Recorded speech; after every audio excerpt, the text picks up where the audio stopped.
dalam hadis Imam Abu Nuaim Tabrani, ya, hadisnya hasan, disebutkan, ya,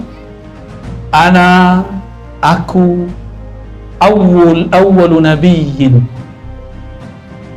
awal nabi yang dicipta, khuliq, tapi akhiruhum ba'sa, yang terakhir diutus. Awal, aku yang pertama, bukan Nabi Adam. Diutus Nabi Adam yang pertama. Jadi kalau orang bertanya, siapakah Nabi yang pertama? Jawabannya Nabi Muhammad. Tapi ke siapakah Nabi yang pertama diutus? Baru Nabi Adam.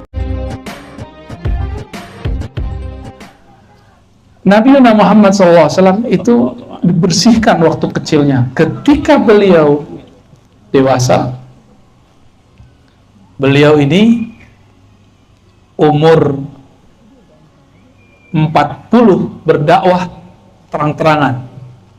Nah, ini terjadi 3 tahun sebelum pindah ke Madinah. 10 tahun di Mekah. Atau di riwayat di kitab ini ada yang nyebutin 13, ya? Ada 13, ada 10 tahun. Kita ambil 13 tahun.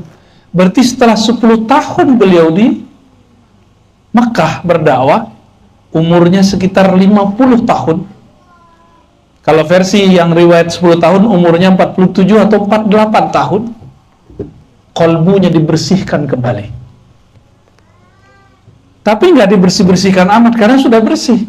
Justru dimasukkan, disebutkan dan riwayat itu, wa utitu bitastin. Aku diberikan dengan satu wadah bejana yang tercipta dari min zahabin, dari emas. Di dalamnya ada air hikmah, air iman, dimasukkan ke dalam. Berarti bedah ini bukan bedah fisik, karena yang dimasukkan ke dalam kolbu Nabi bukan air fisik, itu air hikmah dan iman. Berarti itu bukan air fisik. Ya, ini Bapak Ibu, nih saya ajarkan cara takbir mimpi sedikit, ya, mau? Tapi nggak bakal dapat ijazah. Ilmunya mahal itu. Kalau kita mimpi minum air, itu ada makna baik. Berarti ada sesuatu kehidupan sir masuk ke dalam diri. Kalau mimpi minum air putih begini, nah ini biasa. Insya Allah panjang umur. Tapi kalau mimpinya minum warnanya putih, itu apa? Susu. Berarti kita dapat pengetahuan. Mimpi minum tua, ada juga. Mimpi doang. Itu tanda bahwa di dalam diri kita ini ada kecenderungan kepada yang haram. Bakal suka makan yang haram. Nah, nanti sampai ke situ ntar cerita kita, ya. Ada yang mimpi makan tanah nggak? Ntar lagi mati tuh. Mimpi dapat berlian. Wah, dia habis ngeliat toko kemarin terus ngayal. Ayo. Mimpi dicatok ular. Nah, itu juga ada maknanya. Nabi Muhammad SAW kemudian dibersihkan. Itu fisik. Secara fisik dibersihkan.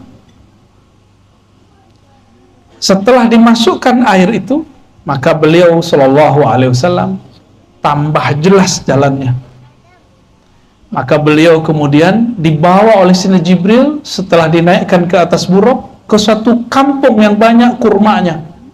Beliau menyebut negeri ini negeri yang subur. Itulah nama Thayyibah.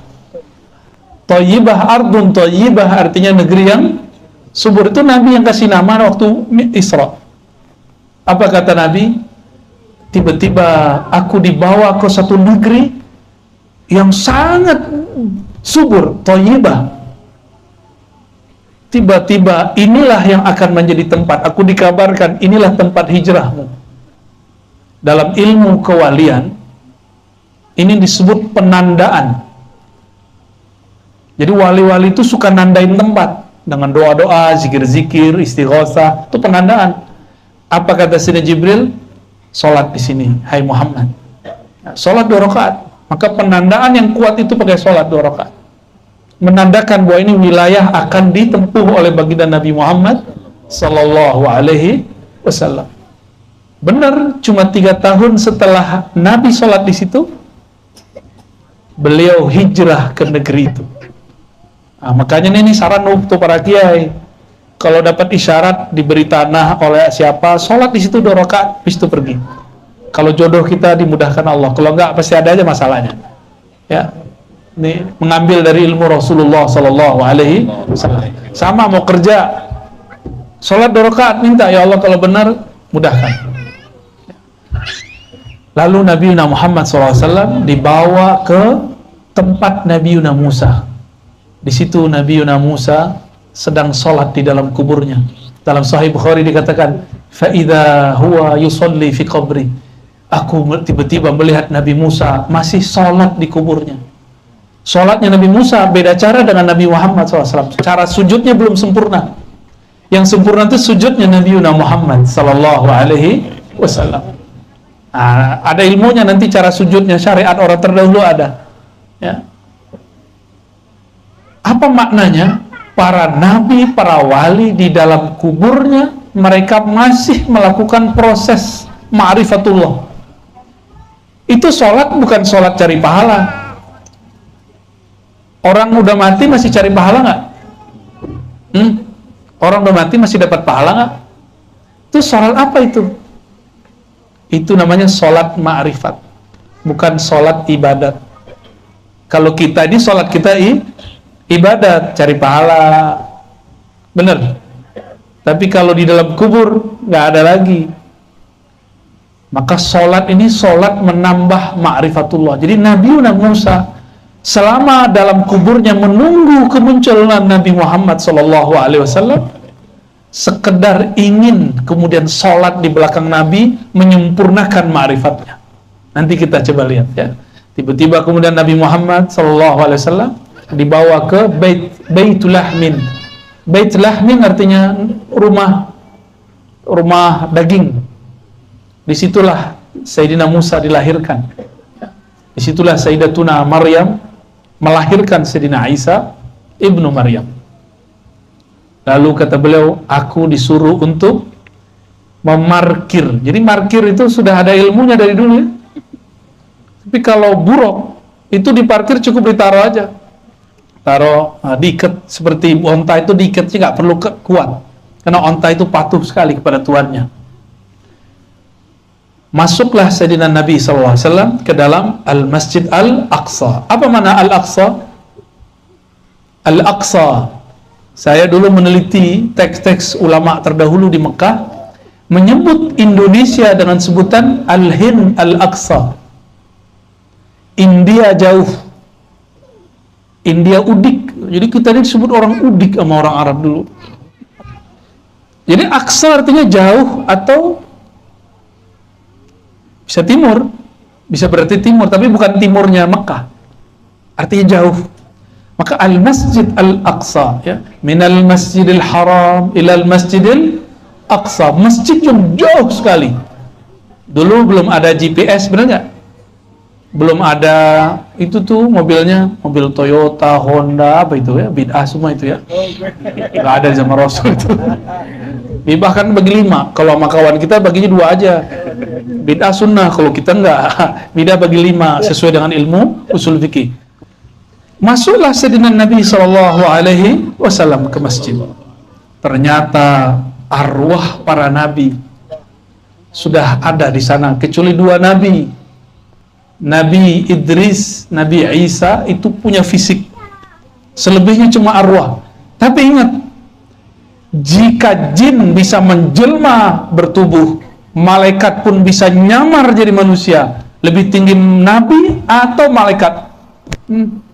Atau jin? Jin bisa nyerupain jadi genderuwo. Jin bisa nyerupain jadi kuntil anak. Pontianak kata orang Kalbar. Kita dari sana juga. Jin bisa nyerupain jadi pocong, ya kan? Kan jinnya orang sini beda sama jinnya orang Cina. Jin orang Cina gimana? Rapi ya. Jadi orang barat ganteng-ganteng pakai jas. Itu jasnya kita copotin aja, Bip ya. Eman, masa orang mati pakai jin, pakai apa? Pakai jas. Diaduin. Ini termasuk ini nggak pelecehan ya? Penistaan agama. Jika jin bisa menyerupai manusia, bisa bertubuh, jadi dia pinjam, nggak tahu tuh pakai energi apa dia bisa berubah. Malaikat bisa yatamatsal rajulan sawiyya, bisa menyerupai laki-laki yang sempurna, rajulan sawiyya, sawiyya kamilan. Masa Nabi gak bisa? Bisa Nabi, karena Nabi di atas para wali di atas para malaikat. Maka jangan heran Nabi-Nabi itu bisa datang secara fisik. Nabi Muhammad bertemu roh atau fisik, dua-duanya sebenarnya, tapi tidak disebutkan di teks itu, cuma disebutkan Anbiya wal Mursalun ya. Itu ketemu zahir dan fisiknya waktu naik ke langit itu kan, iya ruhnya, iya jasadnya. Nah, kalau pakai fisik nggak muat waktu itu, waktu di Al-Masjidil Aqsa. Ini dimensinya sudah beda, alamnya sudah beda, udah alam arwah-arwah suci ya. Jadi kalau ada sekarang orang ngaku ngelihat jin indigo, kok percaya? Sama orang ketemu Nabi kok nggak percaya ya? Maka Nabi ngomong, man ra'ani fil manam fasayarani yaqza, yang mimpi ketemu aku akan melihatku dalam keadaan jaga. Ketemu fisik, cuma orang nggak lihat. Orang nggak nyangka kalau itu Rasulullah SAW. Apalagi Sayyidina Khidir alaihissalam ya. Ya. Nabi Musa aja diajar Nabi Khidir. Siapa kita ya? Kita lebih pantas diajar oleh beliau ya. Salatu salamu alaika ya Sayyidina Baliyah. Maka Nabi beliau mengatakan faqaddamani Jibril, lalu Jibril menyuruhku ke depan, a'ummuhum, untuk mengimami mereka sholat. Orang yang jadi imam itu yang paling banyak hafalan, terus paling afqah, paling paham. Kalau udah sama paham, paling tua fisiknya. Nah, ini terjawab semua nih. Nabi Muhammad secara fisik baru lahir, umurnya 48 atau 47 tahun atau 50 tahun kalau versi satu riwayat ini. Mengimami Nabi Adam yang umurnya di atas 1000 tahun. Kan beliau di surga udah berhari-hari. Satu hari di surga 1000 tahun di muka bumi. Jadi Nabi Adam itu umurnya udah ribuan tahun. Tapi ketika di bumi, ya cuma seharinya sorga lah kira-kira umurnya. Kalau Nabi Nuh umurnya kurang 50 tahun sedikit, jadi kira-kira kurang 5 menit lah di sorga. Kurang dikit. Itu Nabi Nuh. Lama nggak hidup di surga? Lama. Maka orang bosan kawin di sono. Kalau di sini doyan ya.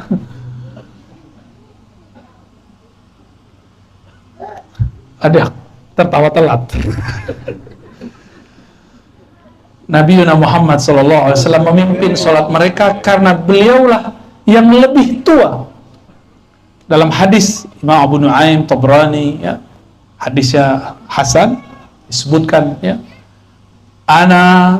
aku awwalu nabiyyin, awal nabi yang dicipta, khuliq, tapi akhiruhum ba'sa, yang terakhir diutus. Aku yang pertama, bukan Nabi Adam. Diutus Nabi Adam yang pertama. Jadi kalau orang bertanya, siapakah Nabi yang pertama? Jawabannya Nabi Muhammad. Tapi ke siapakah Nabi yang pertama diutus? Baru Nabi Adam. Ini harus dibenerin nih cara nulis. Di sekolah-sekolah kurang tepat cara nulisnya. Anak-anak kita harus, enaknya memang masuk pesantren sih ya. Cuma kan nggak semua orang cocok masuk pesantren.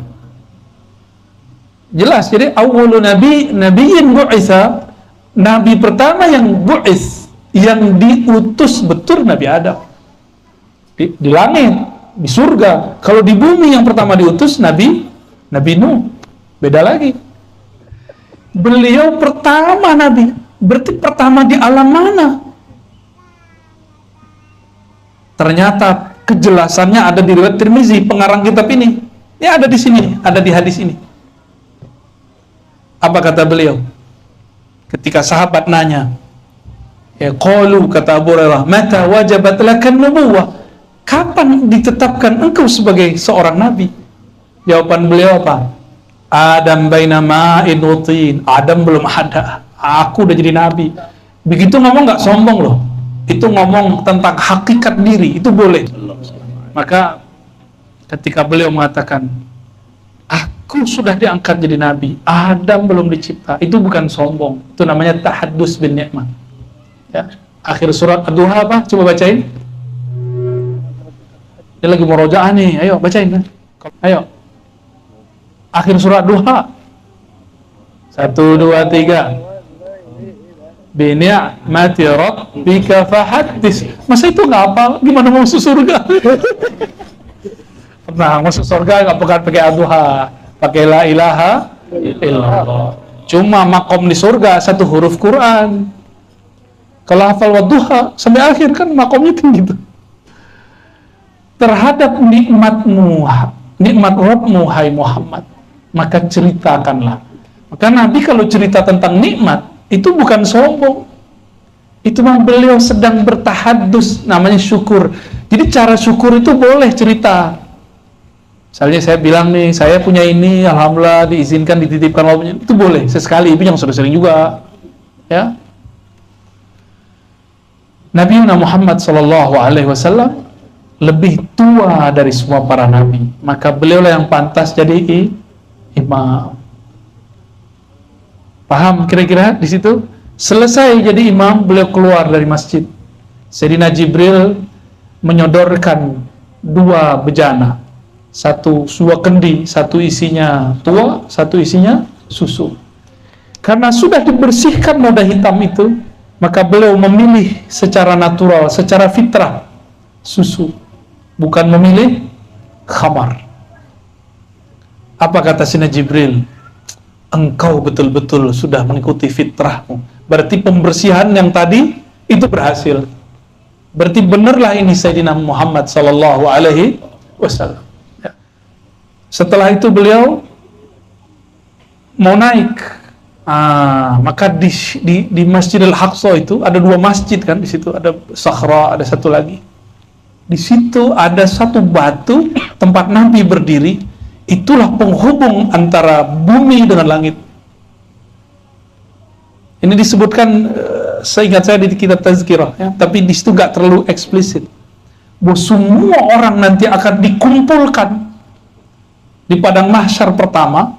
Jadi bumi ini hancur lalu semua orang dibangkitkan.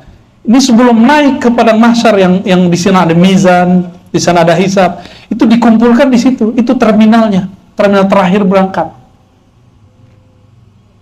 Di situ.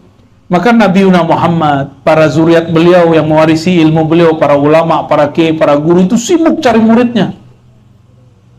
Ketika semua orang mengatakan, nasibku gimana nih? Egoisme tuh, ya. Para masyaikh, para kiai, para habaib yang memimpin umat mengikuti guru mereka, menjid mereka, Rasulullah SAW. Mereka mengatakan, ummati, ummati. Guru mengatakan, mana muridku, mana muridku.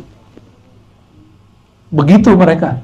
Jadi nggak mikirin kita, nggak mikirin dirinya, mikirin kita semua. Nabi Muhammad SAW diangkat di tempat itu. Itulah yang kita sebut kubah, apa namanya? Kubah Sakhra, ya. Cuma mitosnya bercampur, ya. Wallahu alam, itu banyak cerita tentang itu. Ala kulli hal, itu tempat memang kemudian girang diinjak oleh Rasulullah. Karena tiadalah suatu batu Nabi injak kecuali batu itu bergetar. Ketika Nabi naik ke Gunung Uhud, itu kan batu semua merah. Itu bergetar langsung. Ya, mirip-mirip orang kayak baru jatuh cinta, malam pertama disentuh, ya, menggigil. Wah, ini lebih dahsyat lagi. Ketika Nabi SAW jalan di suatu tempat, ada tumpukan batu, batu ngomong, ya Sayyidi ya Rasulullah, salam alaik. Itu batu ngucapin salam.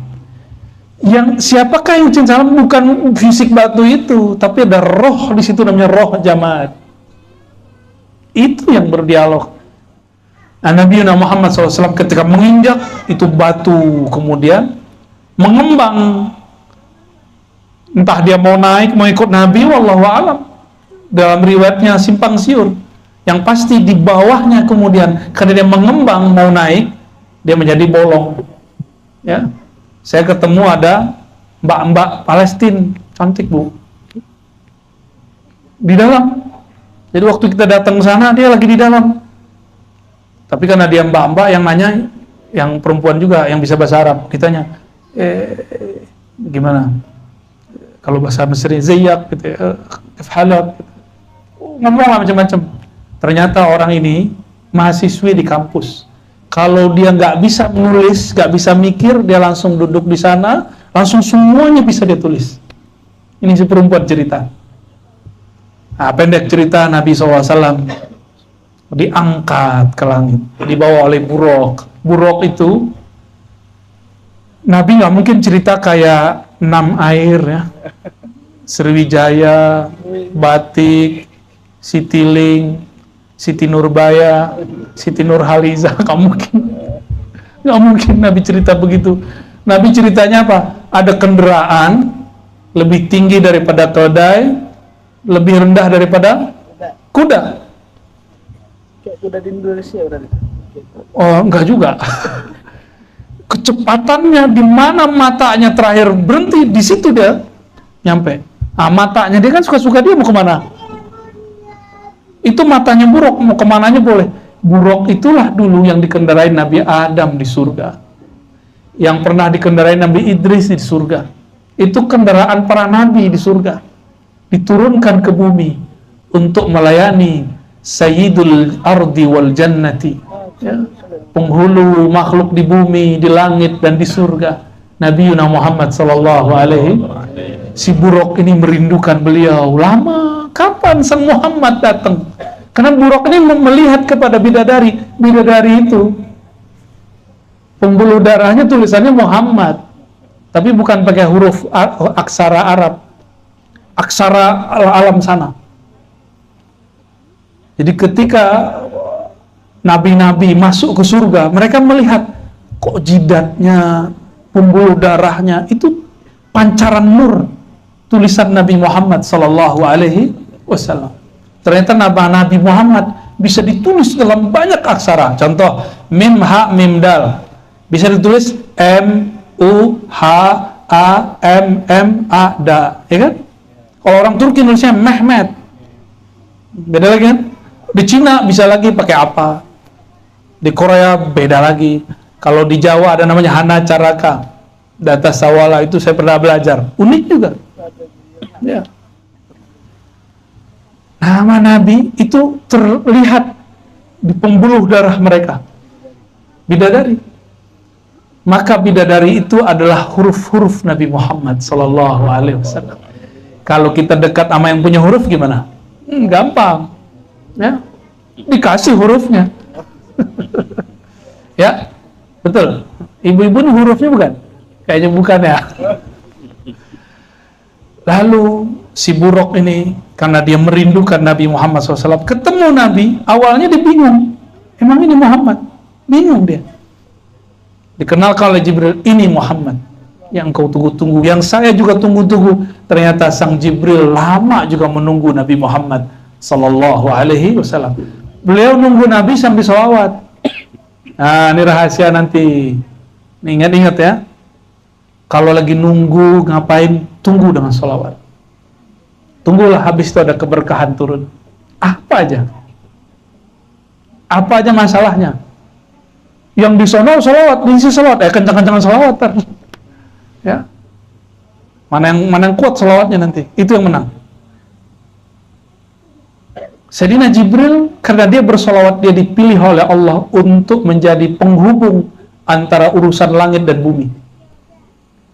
Azazil namanya, nama iblis. Iblis itu dulu malaikat namanya Azazil, nggak mau sholawat, maka tidak dapat jadi pemimpin. Ya, mau jadi pemimpin kan nih Pak Haji nih? Ya, biar diridai oleh Rasulullah, diridai oleh Allah, banyak sholawat. Ya, insya Allah. Kalau Jibril sholawatnya banyak. Angka-angka yang disebutkan itu cuma menunjukkan banyak, lebih dari itu. Karena Jibril itu satu napasnya bisa khatam Quran ribuan kali. Selesai dia. Karena sayapnya udah 360. Jadi dia sekali nafas, dia udah nyampe di mana? Satu kali nafas. Kalau kita bernafas-nafas, Fatihah satu aja nggak khatam. Kawan saya, dulu mantan kita dulu ya. Bukan mantan ini, bukan mantan cinta, bukan mantan teman. Ya, disebut sama dia. Kata dia apa? Fatihah satu nafas bid'ah. Gitu ya. Cara bacanya gitu ya. Bid'ah. Ya, ternyata ini orang nggak belajar ilmu riwayat, bahwa dalam riwayat Ahlul Quran ada cara baca Quran satu nafas. Dan sanadnya kepada Sayyidina Jibril. Jadi Sayyidina Jibril kalau mau terbang, dia baca Fatihah satu nafas, langsung nyampe di langit ketujuh, dia langsung nyampe. Dongeng apa lagi nih Aros ini ya? Atau nggak percaya, sudah. Itu Fatihah lebih canggih dari sayapnya Jibril. Sayyidina Nabi SAW ketika naik ke langit, tembus ke aras. Dalam hadis Imam Bukhari dikatakan, faghashiyatni sababatun. Tiba-tiba ada cahaya di atas cahaya, awan di atas awan, kilat di atas kilat, gak bisa lagi dibahasakan, meliputiku, hilanglah Rasulullah SAW itu. Tiba-tiba beliau tersungkur sujud di aras paling tinggi. Disitulah terjadi dialog. Isi dialognya Al-Fatihah, Alhamdulillahi Rabbil Alamin, dijawab sama Allah. Lanjut Ar-Rahman Ar-Rahim, dijawab. Begitu terus. Jadi Fatihah yang kita baca itu lebih sakti daripada sayapnya Sayyidina Jibril. Sayapnya Sayyidina Jibril hanya tembus sampai Sidratul Muntaha. Tapi kalau Fatihahnya Nabi Muhammad SAW tembus sampai ke arasnya. Bertemu Allah, nggak perlu ketemu Allah di aras. Nabi Muhammad mau di mananya bisa ketemu Allah. Aras itu tempat sujud termulia. Masa satu kali sujud beliau di sana itu sudah mencukupi amal-amal semesta. Dikira Nabi itu ngeliatin Allah begini, Allah kamu cakep ya, enak amat begitu. Itu mah di kafe kali. Ini aras bukan kafe, bro. Aras itu artinya istana singgasana Allah. Orang masuk singgasana nggak ada yang sok-sokan. Masuk istananya Allah, langsung tersungkur. Fakharra sajida. Nabi Muhammad naik ke aras itu sujud. Makanya amal sujud itu dipindahkan ke bumi. Jadilah amal kita sholat 5 waktu. Ini rahasia-rahasia sebenarnya. Jadi semakin orang kepalanya ditaruh di bawah, ruhnya akan semakin naik ke aras Allah Subhanahu wa Ta'ala. Kalau namanya ada di sana. Kalau namanya nggak ada di sono, ya nggak naik-naik. Ya. Jadi ke aras itu ketemu Allah atau sujud. Rasulullah mau ketemu Allah di mana aja bisa. Ya, kemana aja, di mana aja bisa. Di aras itu beliau sujud di Bait Ar-Rahmani. Karena namanya Ar-Rahman 'alal 'arsis tawa. Allah yang Maha Rahman beristawa di atas aras, bersemayam di atas aras. Maka saya istilahkan rumah Baitullah yang ada sana kan ini replika daripada Baitul Haram, hitam-hitam, Baitul Ma'mur putih-putih, karena malaikat-malaikat semua. Sedangkan ini semua warna ada, tapi warna yang paling disukai Rasulullah adalah hijau. Maka Baitur Rahman warnanya hijau, hijaunya Rasulullah Sallallahu Alaihi Wasallam. Itu namanya Al-Bait Ar-Rahmani. Nah, guru saya ada seorang wali, kita ketemu, dia menyebutnya Al-Bait Al-Ahmadi atau Al-Bait Al-Muham. Ini istilah-istilah aja ya. Kalau yang berminat silakan dicatat, diingat-ingat. Ya. Ini ada rekamannya. Nah, nanti diputar-putar ulang. Nama-nama ini perlu diingat-ingat. Kalau masuk istana Allah, ada istana di dunia. Kalau nama kita belum nyampe ke istana, nggak dapat undangan istana, boleh masuk nggak? Nggak boleh masuk. Maka nama kita harus ada di sana, baru bisa naik. Ya, nama ruh namanya, bukan nama jasad. Nama jasad, nama KTP, Rasulullah nggak punya KTP. Jadi bukan nama yang KTP ini yang akan kita bawa nanti ke sana. Itu nama ruhani. Itu yang akan dibawa, yang ditulis di sana itu. Setiap kita ada punya nama. Masalahnya udah dikasih tahu atau belum? Ya, ya gimana mau tahu ya? Jadi wali dulu. Baik, Nabi Muhammad SAW naik ya. Jadi jangan dibayangkan itu tempat bertemu Allah, tapi itu tempat sujud tertinggi. Saya mau tanya, sholat di Masjidil Haram banding dengan sholat di Pangkalan Bun beda berapa? 100? Kalau Madinah? Kalau Aqsa? 500. Kalau Bait Al-Ma'mur? Itu bukan 1 juta. 1 juta itu Baitul Ma'mur. Jadi 1 kali sujud di sana sama dengan 1 juta kali. Ini cuma angka-angka biar paham aja ya. Wallahu yudha'ifu liman yasha. Ya, kalau sujud di Baitur Rahman, semua bilangan sujud alam semesta itu nilainya 1 kali sujud Rasulullah Sallallahu Alaihi Wasallam. Jadi Rasulullah ini kalau turun di bumi nggak sholat juga nggak apa-apa, tapi beliau masih sholat. Untuk apa? Contoh untuk umat. Beliau udah sholat, kalau di sana ngapain lagi sholat di bawah? Kan gaya-gayaan aja tuh. Sholat di bawah itu cuma hadiah buat kita. Jadi sholatnya Nabi itu bukan untuk beliau lagi, sholatnya beliau untuk kita. Karena kita ini sholatnya udah gak khusyuk, udah gak konsentrasi, sok suci lagi. Maka yang harus banyak itu sholawat kepada Rasulullah. Jadi sholawat kalau akhir sholat itu bukan hanya Allahumma sholli ala Muhammad, kama shallaita ala Ibrahim, itu mah biasa. Banyak sholawat. Coba buka riwayat-riwayat itu. Jenis-jenis sholawat yang bisa dibaca di dalam sholat. Saya kalau sholat sunat, saya baca sholawat yang panjang-panjang itu. Ada sholat Hashimiyah, Allahumma sholli ala Sayyidina Muhammad dan Nabil Ummi. Ada sholawat Ummi, macam-macam sholawat. Rasulullah sendiri yang mengajarkannya. Di situ para ulama faham, para sahabat faham bahwa sholawat ini boleh dirangkum, boleh diramu sendiri. Tapi saya nggak berani. Sholawat yang kita pakai itu mesti turunnya dari sana. Ada yang lewat Nabi, ada yang lewat malaikat, ada yang lewat ruh. Jadi nggak boleh buat wirid sendiri, bid'ah itu.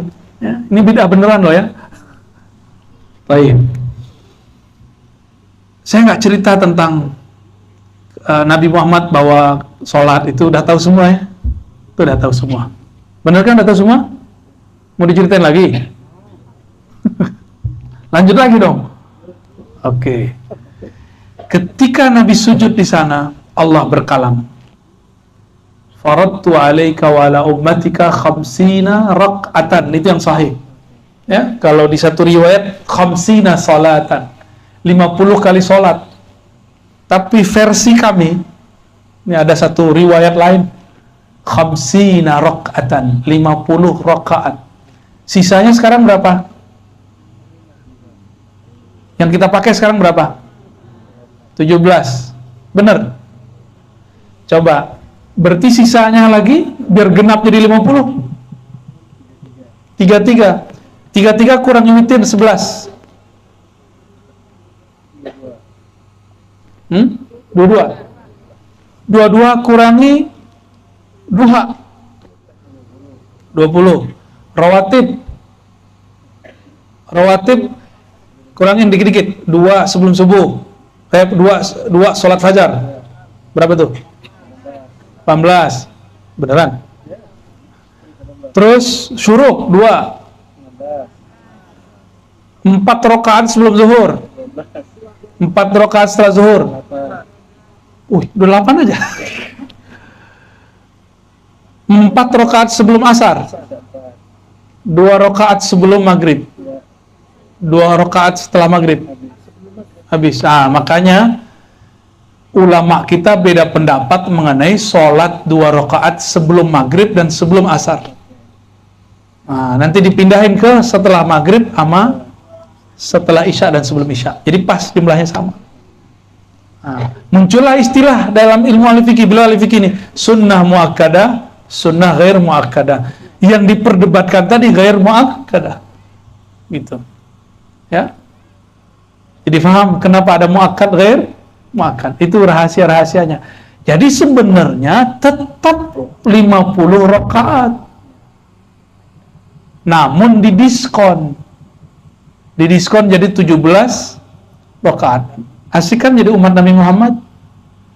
Nabi diskon lagi, kata Nabi, autiru walau birokah. Kalau witir ya udah 1 rakaat aja deh. Nggak bisa 3 ya udah 1. Hebat kan umat Nabi Muhammad? 1 itu udah sama kayak 11. Kalau ditutup pakai sholawat, ntar pada males sholat witir nih. Tapi sholat witirnya cuma bulan puasa ya? Bener? Gimana mau jadi wali antum? Innallaha witrun yuhibbul witra. Allah cinta kepada witir. Maka supaya dapat cinta Allah, berwitirlah setiap malam. Mau capek, mau gimana, ketinggalan qadha. Ini rahasia-rahasia para wali-wali terdahulu. Jadi ada orang jadi wali karena dia melazimkan satu amalan aja, yang mungkin sederhana bagi orang lain, tapi dia lazimkan, dia biasakan. Gimana? Siap malam ini jaga witir 1 rakaat aja. Boleh sebelum tidur, boleh sebelum subuh.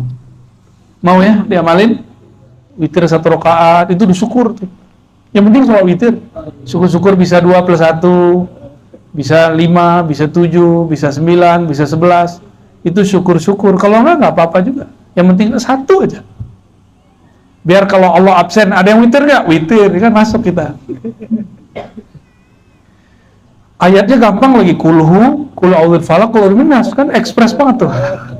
Ya, ekspres. Masalahnya kita ini kurang istiqomah. Benarlah dalam hadis Nasai dikatakan, surga huffiyatin nar bisyahawat. Surga itu diliputi syahwat, keinginan rendah. Tidur sama sholat. Kita pilih mana? Jujur aja nggak apa-apa kok. Allah suka sama orang jujur. Tidur sama sholat, pilih mana? Nonton bola katanya. Nggak nyambung. Enakan tidur kan?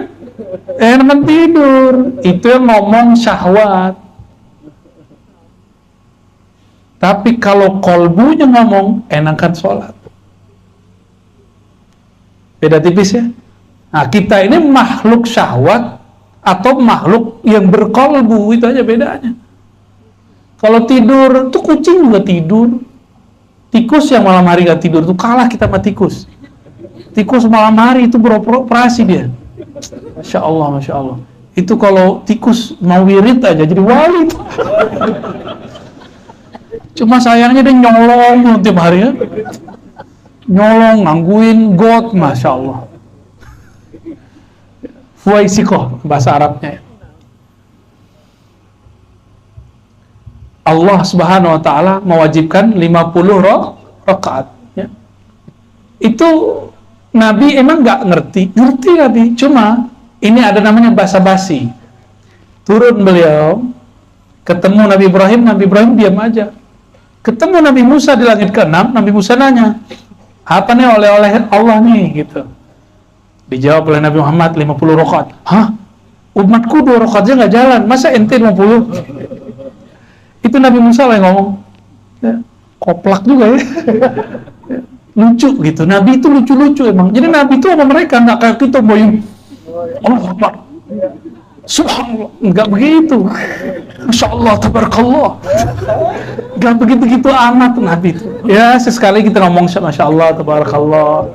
Kadang-kadang kita ngomong Allahu Akbar, tapi jangan lebay, biasa aja ya.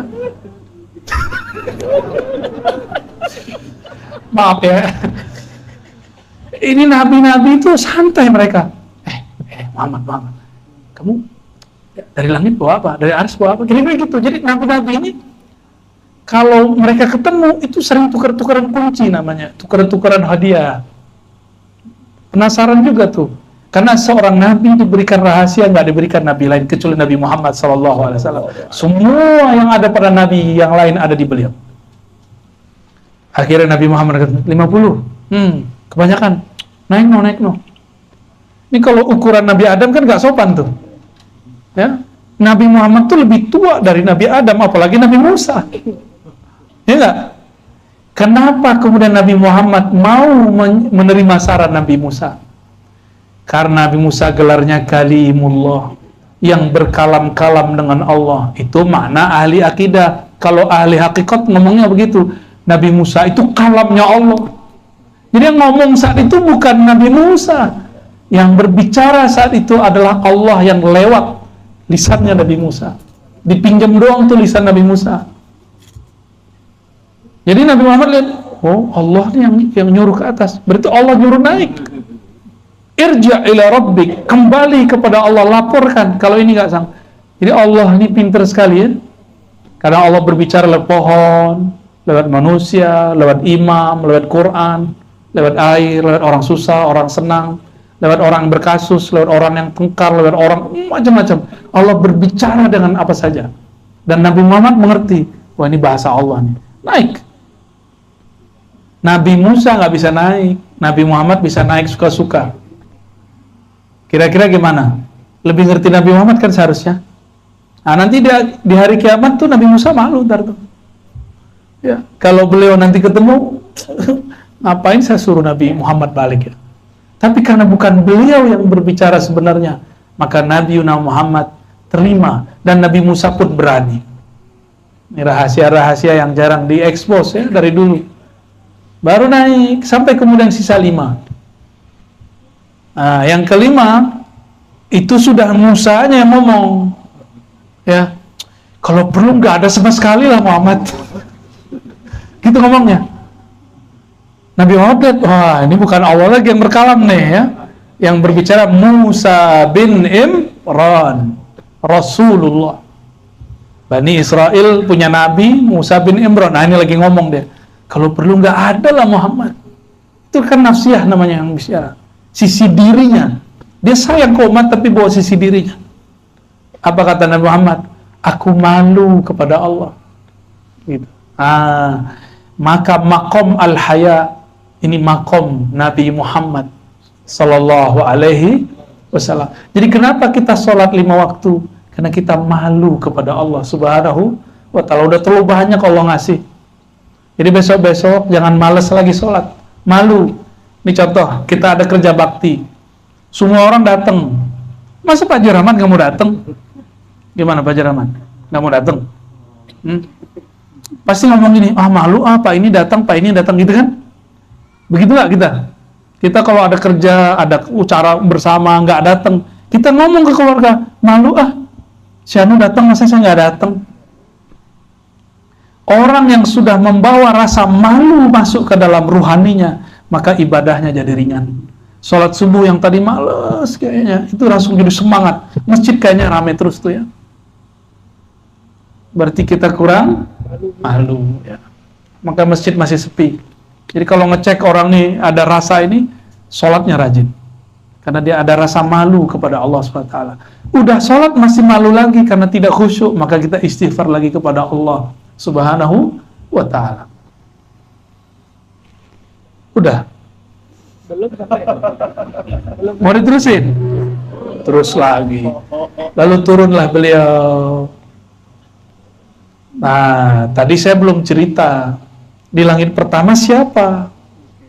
Jadi turun cuma ngeliat saya hello aja, assalamualaikum gitu ya. Nah, sekarang kita ulang, kita putar kasetnya dikit ke belakang ya. Ketika naik ke langit pertama bertemu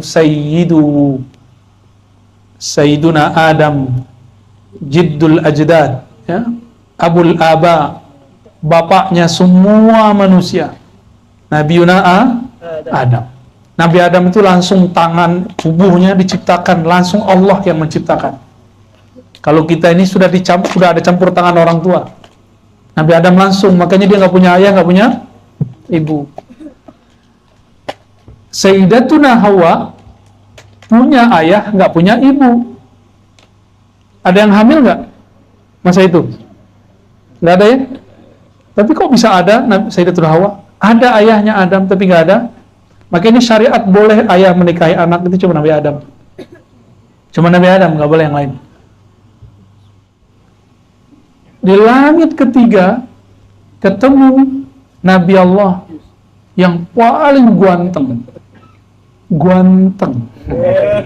Nabi Allah Yusuf. Nabi Allah Yusuf, kalau ibu-ibu nih lihat, lupa sama suami, Bu, serius. Lupa sama suami. Apalagi kalau suaminya udah gak ada. Itu kita bisa stres tuh ngeliatnya. Lah, bini gue lupa sama kita. Bisa stres kita ngeliatnya. Dijawab-jawabin. Itu perempuan kalau ngeliat Nabi Yusuf lupa napas. Lupa kalau tangannya lagi gores-gores. Yaqta'na aydihunna, gores-gores jari-jarinya. Nggak sampai putus, tapi udah luka-luka. Pedicure, apa namanya? Pedicure. Rusak semua, itu jari-jarinya rusak semua. Ternyata Zulaikha diisukan di kota besar di Mesir bahwa Zulaikha jatuh cinta kepada anak angkatnya. Cemen amat gitu, jatuh cinta kok sama budak. Zulaikha dengar, dikumpulin semua ibu-ibu arisannya bawa tas yang bagus, kan ibu gitu ya. Ya biar yang lain jiper. Tahu jiper gak? Biasa kalau laki-laki kan bawa tas bukan untuk itu. Kalau perempuan biasanya bawa pernak-pernik supaya yang di samping kirinya mundur. Katanya segitu, benar nggak, Bu? Enggak ya, nggak salah maksudnya. Itu semua ibu-ibu yang kaya-kaya, istri-istri para pejabat, mereka gosipin bilang, ini kan Zulaikha yang jatuh cinta sama Yusuf, budak dia. Kan aneh, nggak level banget, menjatuhkan strata para istri pejabat. Sama Zulaikha dengar, kalian belum tahu, saya ini bisa begini, udah bisa hebat, udah bisa napas, udah hebat. Ya. Jadi Zulaikha itu termasuk kuat ya, termasuk kuat menahan itu. Kalau ibu-ibu mungkin langsung meluk ibu ketemu Nabi Yusuf, gak akan berat kuat. Dipanggil lah, sup, ambilin dong itu apa air buat ibunda gitu ya. Labbaik, kata Nabi Yusuf, dianterin. Tapi sengaja Nabi Yusufnya di seberang sana, beliau duduk di ujung sini. Maka jalanlah seperti peragawan. Ceng. Itu semua perempuan seperti slow motion. Geraknya tuh kayaknya dunia itu berhenti. Semuanya lupa. Sampai-sampai mereka dapat ilmu debus tanpa perlu dapat ijazahan dan talqin zikir. Sakti langsung ya. Kalau ngeliat kita kan ibu-ibu masih garuk-garuk aja karena dapat semut ya. Tuh dari tadi pada masih ya maklum muka Ucup bukan muka Yusuf. Kalau nama Yusuf benar itu, kalau kita ini Ucup. Allahumma sholli ala sayyidina. Nabi Yusuf selesai dia balik. Apa kata mereka? Baru mereka sadar ngomong, ini bukan malaikat, ini bukan manusia, ini malaikat. Ini lebih cakep dari malaikat kok. Malakun karim. Karim itu nggak ada cacatnya. Semua dari tubuhnya itu semuanya memberikan keindahan, memancarkan cahaya keindahan. Itu karim. Itu karim yang tak ada batas kalau memberi sesuatu. Pergi Nabi Yusuf, baru semuanya mereka sadar. Tuh, tahu kalian kenapa saya bisa begini? Bisa gila sama Yusuf. Gila nggak tuh? Nabi Yusuf ditarik sarungnya, ditarik bajunya sampai robek. Karena kukunya kan panjang kan, pedicure. Ya, dia bisa bertahan bertahun-tahun. Itu sudah hebat. Maka Zulaikha ini imannya sebenarnya kuat aslinya. Cuma itu khilaf. Dia lagi khilaf. Ya. Maka di akhir hayatnya kan Allah kembalikan. Itu Zulaikha udah gak mau lagi masih bersiapa. Dia zikirin cuma Yusuf, gitu aja terusnya. Sang perindu. Katanya di Kalimantan ada bulu perindu, ngeri juga tuh. Langit keberapa lagi? 4. Ketemu di situ Nabi Idris. Ada satu yang saya lupa. Nabi Muhammad ngomong. Nabi Muhammad itu tidak masih menyembunyikan kegagahannya. Kata beliau, Jamalu Yusuf nisfu jamali. Gagahnya Yusuf itu baru separuh gagahnya aku. Jadi seperempat keindahan alam itu ada pada muka Nabi Yusuf. Setengah kecantikan kegagahan alam semesta ada pada wajah Nabi, tapi disembunyikan Allah. Seperempat yang lain Allah berikan untuk dunia dan akhirat. Ya, seperempat itu satu titiknya dunia, selebihnya akhirat. Jadi kalau Nabi adalah makhluk terindah, maka sebenarnya Nabi itu lebih indah dari surga. Maka antum itu nggak usah repot-repot mikirin masuk surga. Berpikirlah bagaimana nama kita masuk dalam qalbu Nabi Muhammad SAW. Caranya bersolawatlah kepada beliau. Jangan berhenti-berhenti solawat kepada beliau, supaya nama kita masuk ke dalam taman-taman qalbunya. Karena beliau, keindahan alam semesta ada di beliau. Surga itu gak ada nilainya kalau gak ada Nabi Muhammad SAW. Itu bidadari meludah ke muka bumi, harem semua alam ini. Bayangkan air ludah Nabi direbutkan oleh para sahabat, karena sahabatnya melihat keindahannya Nabi. Jadi tidak ada satu sisi pun di tubuh Nabi yang buang oleh mereka. Nabi ngeluarin darah, sahabat melihat itu lebih indah daripada jigongnya bidadari. Paham nggak tuh? Kalau jigongnya istri ya maklum lah. Ya maklum, manusia kan. Maaf, ya, ini apa? Alarm nih, nyuruh berhenti.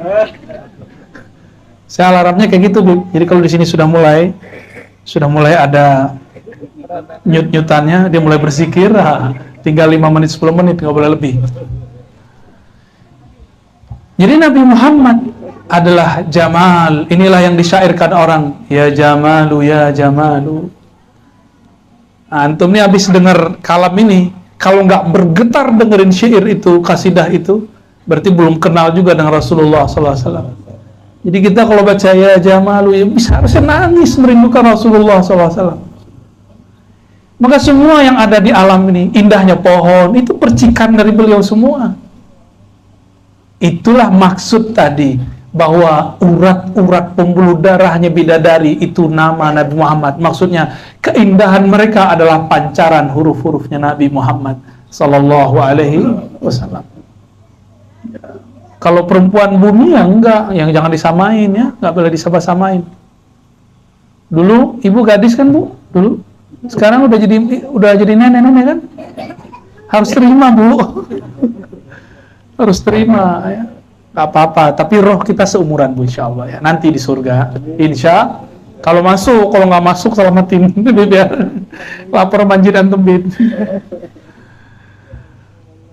Langit keempat ketemu Nabi Idris. Idris itu dari bahasa lama Suryaniyah, berarti Nabi pembelajar.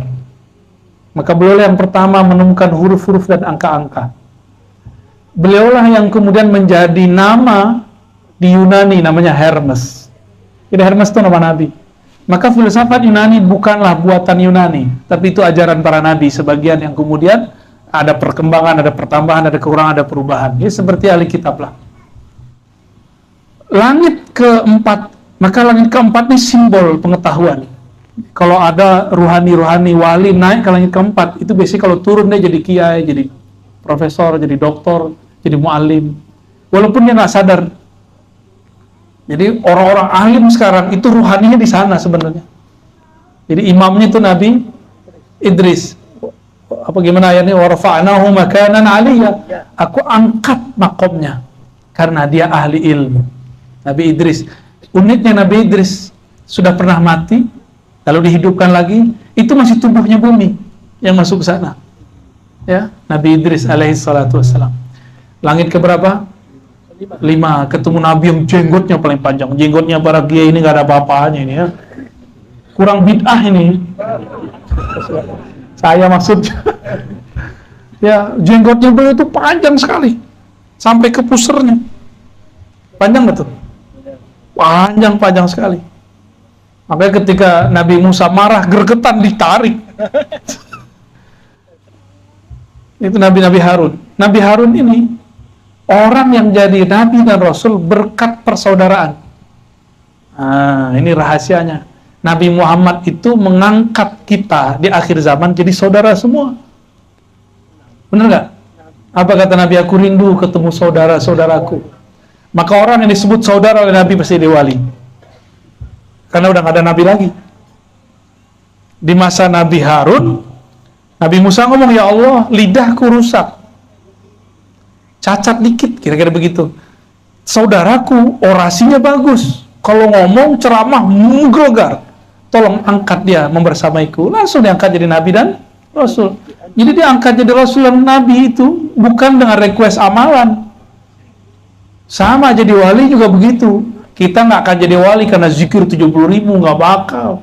Itu untuk makanan jiwa. Wali itu urusan ruh.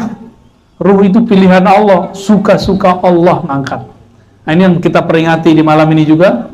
Abah Guru sekumpul. Ya. Ruhaninya. Bukan karena beliau rajin beramal, enggak. Tapi karena rohaninya dari kecil itu sudah dipilih oleh Allah Subhanahu wa Ta'ala. Ya. Semoga Allah angkat derajatnya di alam sana. Untuk beliau kita bacakan surah Al-Fatihah.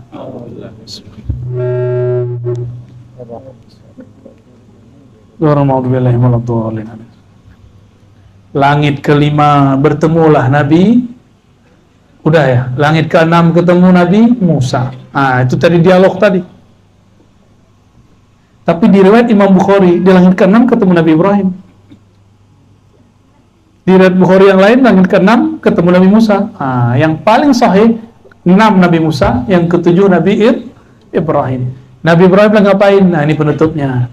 Nabi Ibrahim lagi nyandar-nyandar di Baitul Ma'mur, Ka'bah putih. Nyandar-nyandar beliau. Nabi Allah Ibrahim mengucapkan salam kepada kita semua. Apa kata beliau? Wahai Muhammad, sampaikan salamku kepada umatmu. Akri' minni ummatakas salam. Tolong sampaikan salamku kepada umatmu. Makanya kita baca salawat Ibrahim. Allahumma salli ala Muhammad wa ala ali Muhammad kama sallaita ala Ibrahim, ya, wa ala ali Ibrahim. Pakai Sayyidina lebih indah. Nabi Ibrahim mengatakan, ya Muhammad, wahai Muhammad, tolong sampaikan kepada umatmu, sorga itu subur tapi pohonnya belum ada, istananya pun belum dibangun. Maka tanamilah dengan lafaz subhanallah, alhamdulillah, wa la ilaha illallah, wallahu akbar. Tapi Nabi Ibrahim tidak mengajarkan lafaz yang berikut. Ini sirnya Nabi Muhammad. Ketika perang, selesai perang, Nabi ngomong ke Abu Musa al-Asy'ari, hai Abu Musa, tahukah kamu kanzun min kunuzul jannah, ATM surga. ATM surga, rekening surga. Kalau tadi pohon surga, ini rekening surga. Apa itu? La haula wala quwata illa billah. Jadi orang yang paling kaya di surga nanti bukan Pak Haji Rahman. Orang yang paling banyak baca la haula wala quwata illa billah. Kecuali beliau banyak baca, udah kaya di dunia, kaya di akhirat. Amin. Ya, di backup sama istrinya ya.